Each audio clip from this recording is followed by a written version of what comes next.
আবিষ্কার করে যা তারা জানে না। এরপর কি হয় তা জানতে পড়ুন।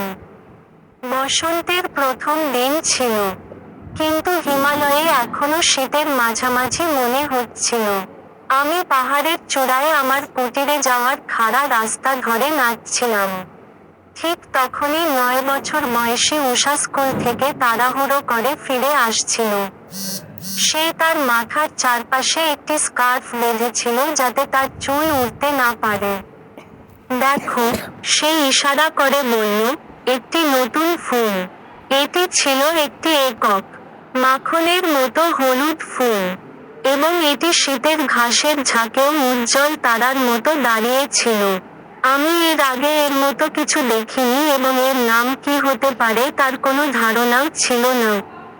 আমার জন্য এটি নতুন আবিষ্কার ছিল। আমি কি এটি তোমার জন্য বাছাই করব? উষা জিজ্ঞাসা করলেন। না, না, আমি বললাম, এটি একমাত্র হতে পারে।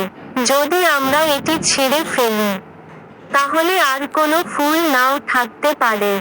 চলো এটি সেখানে রেখে দেখি এটি বীজ বপন করে কিনা।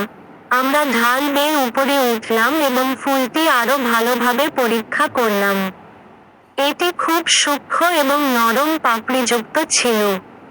দেখে মনে হচ্ছিল এটি যেকোনো মুহূর্তে পড়ে যেতে পারে। বৃষ্টি হলে এটি শেষ হয়ে যাবে, উষা বলল।